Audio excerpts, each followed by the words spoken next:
Since my leg got bigger, my pee-pee looks smaller. Any tips? Okay. I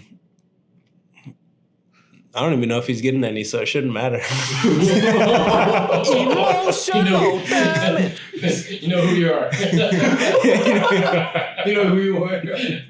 This man's gonna kill me. He has definitely seen the clown. Oh my god. Yeah, your peepees are just gonna look smaller, but more people see your legs than your peepee, I guess. So. All right, next question. What's the biggest mistake you see in people's fitness journey? Consecutive days.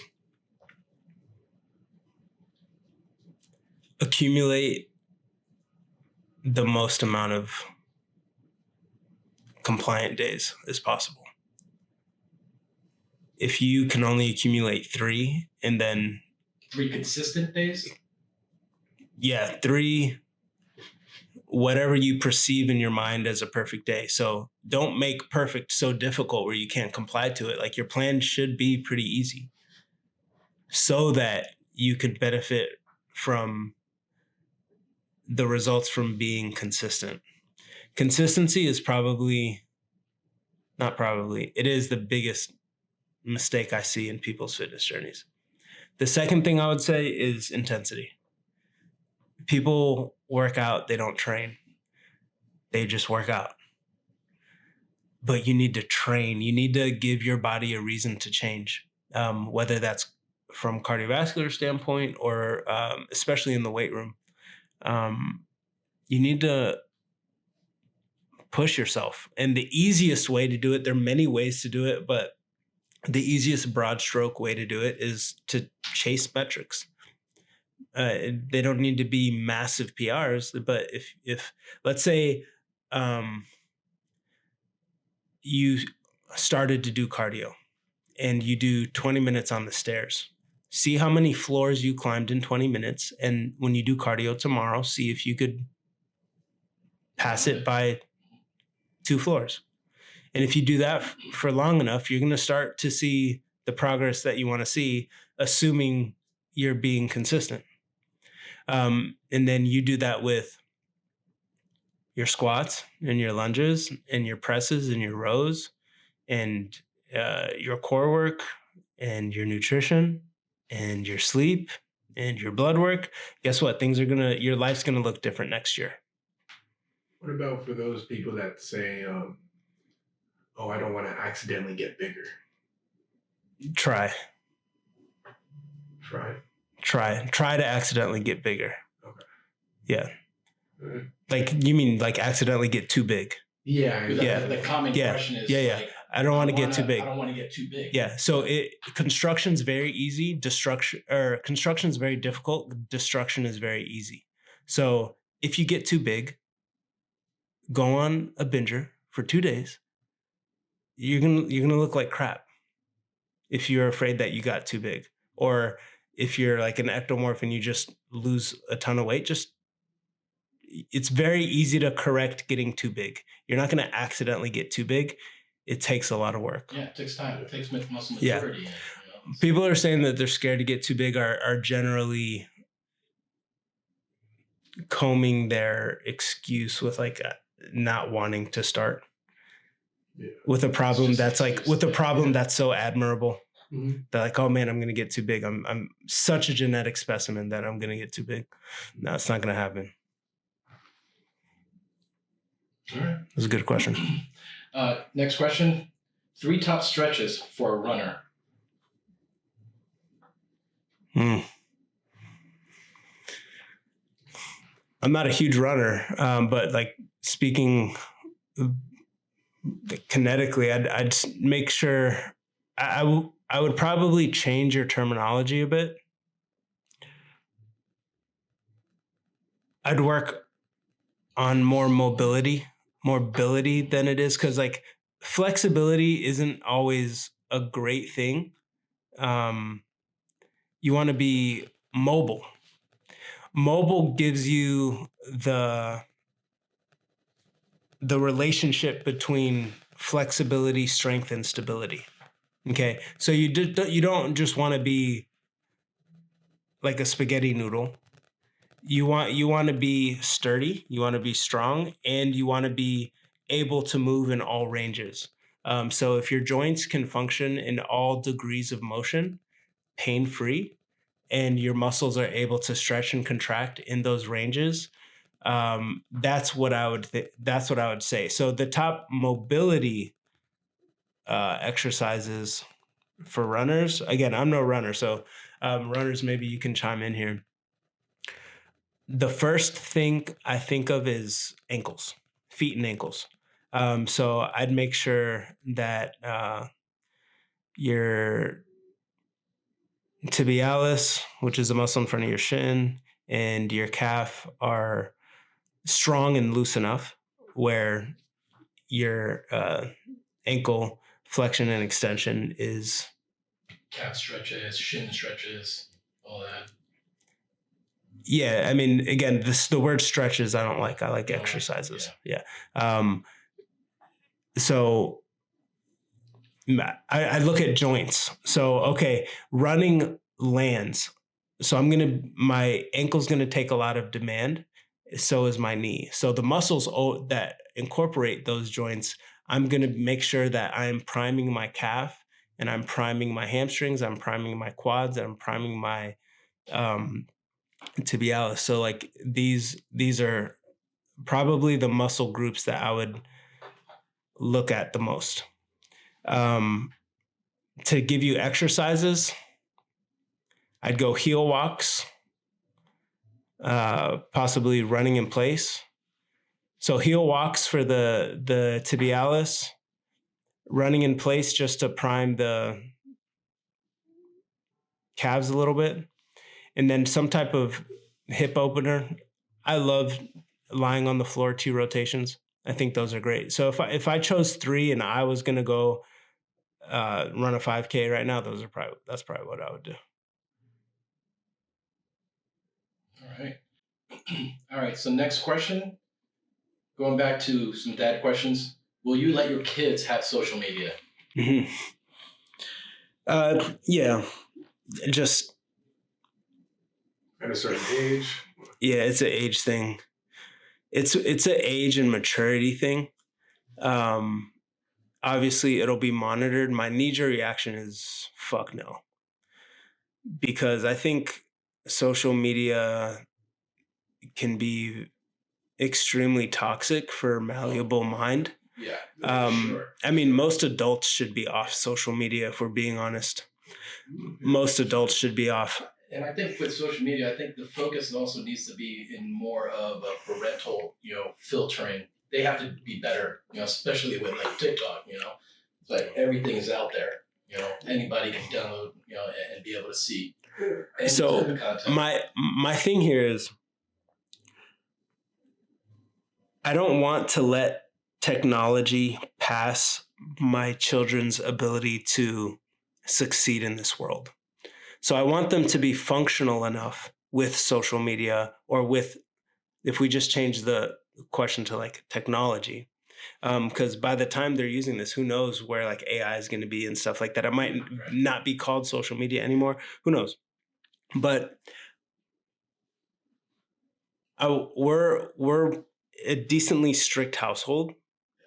But at the same time, I don't want them to be left out, not of like fun or Ava and Enzo don't have social media, ha ha ha, let's bully them, like that shit doesn't bother me.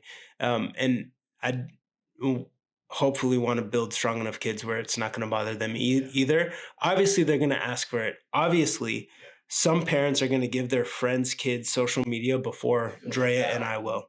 I have no problem with kids feeling left out. I think that's a good thing to a certain point. I just don't want them to not be able to know how to function with technology or have a relationship with technology, because now I'm robbing them of certain opportunities that they can have in the tech space later on. So Yeah, it would just have to be heavily monitored. Yeah. Early on, it has to be monitored. It has to be, completely supervised. Yeah. Everything they do, whatever they see, and then you just got to tweak it from there, and and also educate them. In the case that they do run into something that they're not supposed to see, and No, I mean, statistically speaking, I mean, social media, like for, let's say, like, because I work at a private school, I work with kids that are in elementary school to middle school to high school, and then the elementary schoolers and the middle schoolers are already knowing what the high schoolers and college students and us adults like see on social media, which is like not kind good. of scary to think. No, it's not. It robs them of their innocence very quickly. Exactly, and also like, statistically speaking, that it's also bad for educational purposes. Like, not just the school I work at, but a lot of other schools are starting to mandate this rule where now you have to put your phone in pouches because these students are on their phones so much during classes and not paying attention. Distraction. Yeah, it's a distraction. I have zero problem with that. Yeah, exactly. So they put their phone in the pouches at the beginning of the day, and then at the end of the day they unclip it. Like, you literally can't. You can have the patch with you. You cannot open it at all. Oh yeah. No, I mean, the kids, especially when they're starting sports and like riding with their friends and stuff like that, they're going to need some way of communicating with us. But social media is like a different level. Like, no, they're not going to get social media. And we're very careful with, like, even when we're around them with our phones, like if I post content of the kids, if I post like story, and I love sharing the kids. If I'm posting that, like, I'm not posting it in real time. Like, I don't like to be on my phone around my kids. When I'm on my phone, it's on do not disturb, and my phone just turns into an old school camera at that point. Now I have to keep it on because of what I do. So like if a client calls, I got to answer, but I see that stuff. So, but yeah, my knee jerk reaction is no, with the counter of I will not let technology rob them of skill sets that they could benefit from in the future. Yeah. All right. Next question. Are you ever going to compete again? So the NPC came out with a lot more natural shows, and they're trying to expand their natural competitions. Probably, but right now is not the time. And I'm not going to compete again to try to like have this driving force to get an IFBB pro card and then grow. And like, that's just not where life is at right now. I just enjoy competing. I enjoy prep. I enjoy I think it's one of the coolest projects that, like, people work on their houses and their yards and their lawns, and like, they get really into pickleball and like all this stuff. This is my shit. So like, yeah, I'll probably compete again. I think it's really fun. I love getting shaved and tanned and oiled up. That's great. No better feeling to have that, ultimate goal and you're chasing after it and you're seeing that, end results on stage, it's just, you can't really describe the feeling. Yeah. Do you see yourself competing at an age where you see whether, your firstborn or secondborn or either both, at an age where they can look back and remember this? Because I feel like, they're still at a young age where I don't think right now they're still not going to remember it. Like if I competed this summer, they wouldn't remember. So would you wait until let's say your firstborn is old enough to remember that moment you on the stage? That wouldn't be more, that would have zero to do with my reasoning. Okay. It's more so competing is selfish as shit. Yeah. And like owning a business is selfish enough that if I were to prep for a show right now with a 1-year-old and a 3-year-old, I'm passing a shit ton of work on my wife because she can't call anyone over this weekend to like help out free of charge, so like it would be like grandma, grandpa that like they're alive, thank God, but the kids have 3 sets of grandparents. One is in Ohio, one is back and forth from Spain and Colorado, and then the others in New York. So it's not like, oh hey, Alex and I need to go do this thing for the business. Can you watch the kids? Can I drop the kids off of it? That we don't have that, which is fine. Yeah. But competing right now would probably require a lot of that. And it's just not in the cards right now. It'd put too much stress on my wife for no reason. All right, next question. In a fast influencer world, how does someone find a trustworthy coach? You're looking at him. Yeah, I mean, so again, kind of like the supplement question. Coaches pop. I've been a coach now since 2008. I've been a personal trainer since 2008. I started coaching people online in 2011 and really took off 2012 and went fully private in 2015. So this is our 10th year of business.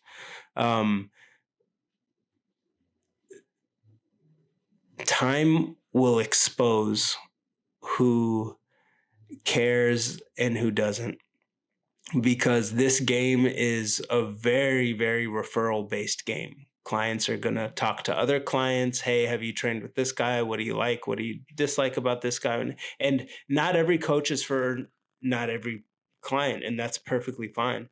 Coaches get butthurt when clients have to leave and they decide to work with another coach.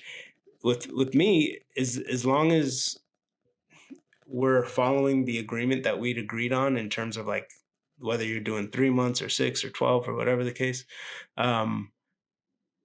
you're more than welcome to try new ways of doing things. You have one life, so you might want to like learn. For me personally, I've been with the same coach for a really long time, who's my cousin, Rick Sosias. And he's always going to be my coach. That's just, I'm comfortable giving everything to him. So when you find your person, just stick with them. But yeah, did I answer the whole question? No, you're good. Yeah. What was the question? Repeat the question one more time. In a fast influencer world, how does someone find a trustworthy coach? Okay, so let me give a little more bullet practical answer. Ask. Find out what their credentials are, how long they've been a coach for, and the process from you reaching out to you getting on a call with them and that whole organization, how that's organized is a direct reflection of how organized the coaching is going to be. So if they take a while to get back to you, red flag. If there's no like organization in terms of their logistics and their calendar and how they communicate with you, red flag. And how the initial call goes.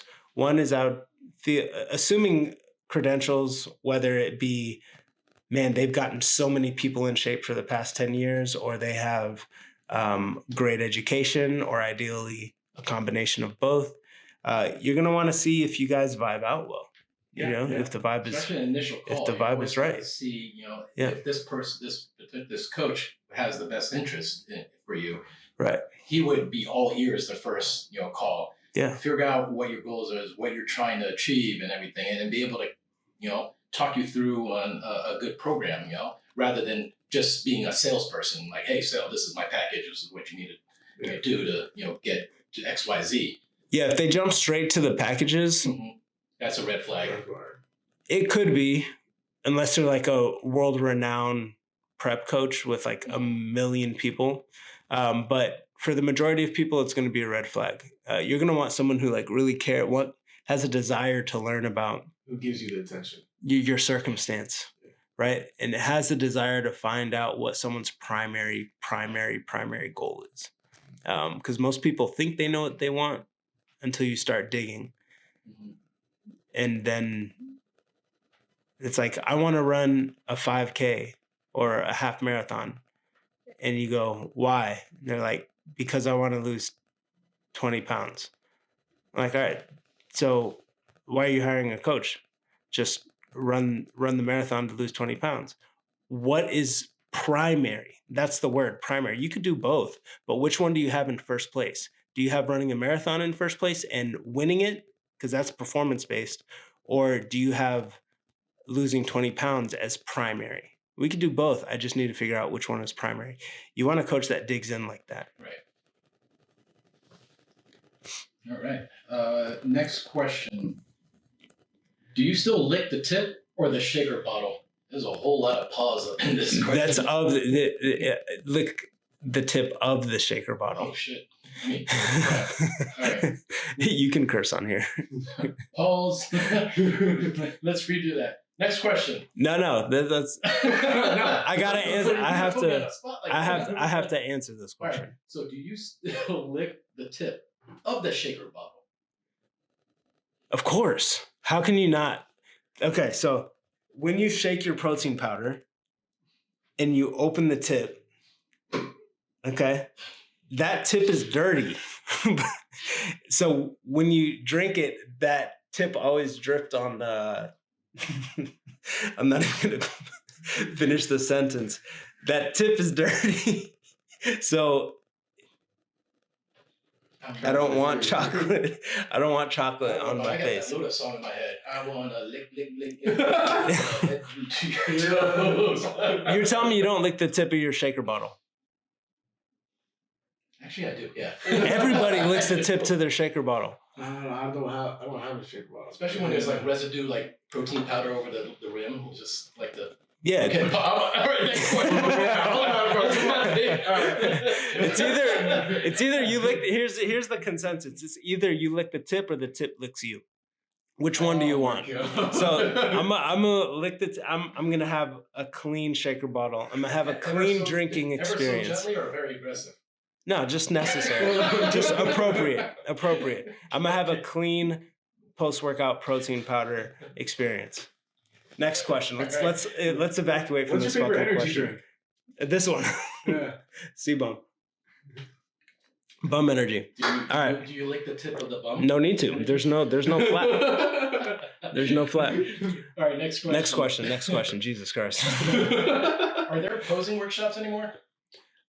There hasn't been for the past year because of Enzo. I'm just blaming everything on that man, huh? No, the Saturday, we can only run them Saturday mornings, and Saturday mornings would just be way too hectic when Enzo was a couple months old and Ava was 2, just flying everywhere. So my wife needed support in the mornings, so that's why we had to stop. I did a couple here and there, but the kids are great. They know their routine now. I think we're at a point to bring that back. So let's. Yeah, that's what I call a good husband. Yeah, I mean, I try. I'm not perfect, but let's try to run it. Let's try to run it on Saturday. One of these, either this upcoming Saturday or next Saturday. But we need to work. We're gonna have to work on a flyer with that. But this time it'll only be 1 hour. So when we do bring it back, it will be a when.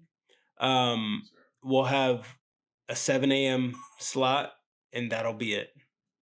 7 to 8, because Ava has ballet at 9, so I got to be home by 8:30. So how are you going to split up you're going to do men's and then? We're going to have more coaches there. Mm-hmm. So it'll probably be together. And the thing is, I don't necessarily need it to just be posing anymore. I want to be able to provide like training value and nutrition value stemming from posing. So like I see what someone looks like, how they're posing. And if they're a competitor and they need a lot of posing help, then I'm going to focus on that posing help. But if I see that someone's having a hard time bringing their lats out or have underdeveloped lower lats, I'd love to just branch out with that one person and go show them how to better isolate their lower lats and what they should start adding to their training routine. client or not. Mhm. So again, posing workshops for any clients, any major aesthetics clients, get a 100% discount code. And if you're not a client, you could still attend. It's just going to be $20 to $25. We haven't decided on the price point yet because we do want to control the volume. Is this including the day pass for the gym, or is it this? Well, posing workshops are posing workshops. Okay. They're mainly going to be at Ben's, but the gym will decide. Ben's is a day pass. If we're hosting it there and you do not have a Benefits Body Shop membership, the gym decides what those people are going to do, and that requires to purchase a day pass if you don't have that membership. What other gyms do, if we host posing workshops at other gyms, that's up to them. But when gyms invite us to do these posing workshops, we'll figure out what the rules are so that those instructions will be on our Eventbrite. Perfect. All right, last question. Why can't I lose body fat plus gain muscle all at once? This could be a long one. You can. It just might not be at the rate that you have in mind. A couple things here. So let's take someone who's sedentary, right? Who hasn't trained since high school basketball. And now they're in their 40s and they sign up for coaching. That person will burn fat and gain muscle at the same time simply because they've been sedentary the whole entire time. Okay. Now, if you're someone who has been working out and you're already fit, you're going to have different phases. If your body has almost built some type of tolerance to lifting and to cardio, you're going to have phases where you're growing and cutting, or you can carb cycle. And this could get into a whole different discussion. But who asked this question? Just just beep their name out when you edit this. Okay. The question was asked by. She's fit. So for her, she's probably going to have to push a growth season and push a deficit in different blocks and different phases, or she can carb cycle. But again, doing the carb cycling where you're kind of main gaining, it's called, she's just not going to like the rate in which it's going to be a much slower rate. But yeah, that's it. Okay. That was the last question? That was the last question. Awesome, guys. I'm fucking tired. Let's go to bed. I gotta go to bed. Separately, yes. Separately. No. Separately. I was like, wait, oh shit. Let's go to bed, guys. Let's go to bed. Well, there goes episode 1. A couple awkward moments for you guys. What a blast that was. Yeah. Thank you for listening. And we'll probably need to make this a part 1 and part 2. Shout out Ava, shout out Enzo. Yeah, those are my people. I gotta go say goodnight to them. Always give them a little goodnight kiss. There you go. They're the best. But yeah, thank you guys for listening. And until next time.